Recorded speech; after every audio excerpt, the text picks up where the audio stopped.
वो लड़ाई ही क्या जिसे अंजाम तक ना पहुंचाया जाए। लड़ाई छेड़कर उसे बीच में छोड़ देना पब्लिक के बीच क्रेडिबिलिटी का संकट खड़ा कर सकता है। सोचिए, ऐसा ऑप्शन कौन चुनना चाहेगा जहां अनस्टेबिलिटी की गारंटी हो।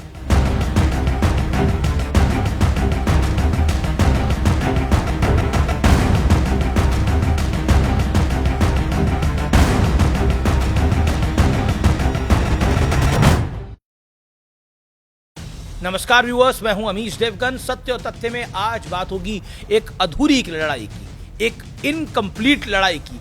ये वो लड़ाई है जिसकी नींव महाराष्ट्र चुनाव के बाद डाली गई। दावे तो बहुत बड़े बड़े किए गए, आरोप तो और भी बड़े बड़े किए गए।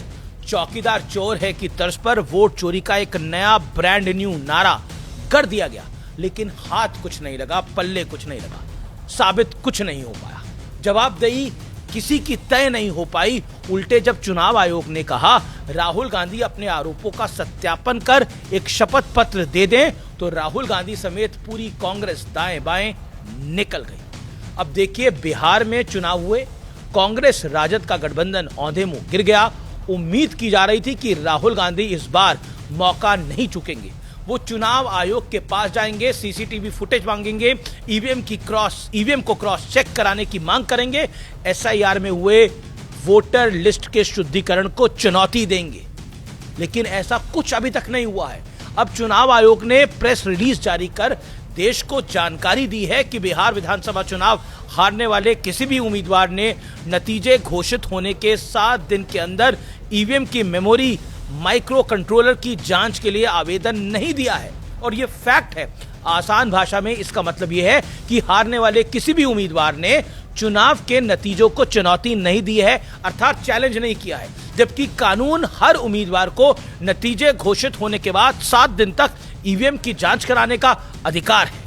इतना ही नहीं, बिहार में चुनाव लड़ने वाले कुल 2616 उम्मीदवारों में से किसी ने भी रीपोल की मांग तक नहीं की है। और सुनिए, वोटर लिस्ट में गलत नाम जोड़ने और घटाने को लेकर भी कोई शिकायत दर्ज नहीं कराई गई है। शोर शराबा बहुत, लेकिन ग्राउंड रियलिटी में कुछ नहीं हुआ है।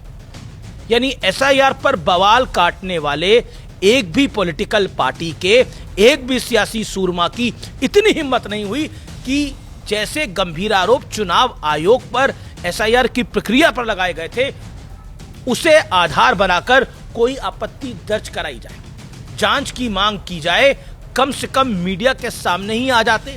उल्टे कांग्रेस पार्टी में तो अंदरूनी सिर्फ टव्वल हो रहा है।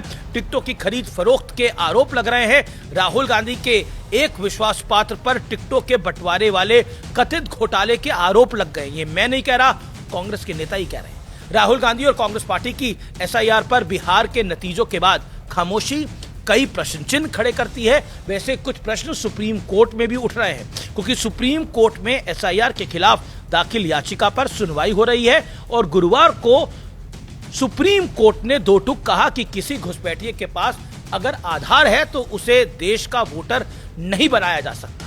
ये बड़ी बात है। सुप्रीम कोर्ट ने साफ साफ ये समझा दिया कि आधार केवल एक कानूनी दस्तावेज है जो केवल लोगों को सरकारी स्कीम्स का फायदा लेने में मदद करता है। यानी सुप्रीम कोर्ट से भी रुझान कोई बहुत अच्छे नहीं आ रहे हैं। हालांकि कोर्ट का फैसला आने में अभी वक्त है, लेकिन कोर्ट की टिप्पणी बहुत कुछ बता देती है। सवाल है कि आगे बंगाल और यूपी के चुनाव हैं। अगर कोर्ट से फैसले पक्ष में नहीं आया तो नया मुद्दा तलाशा जाएगा। यहाँ अब की बार कटघरे में कोर्ट को ही खड़ा कर दिया जाएगा। पहले भी खड़ा कर ही चुके हैं।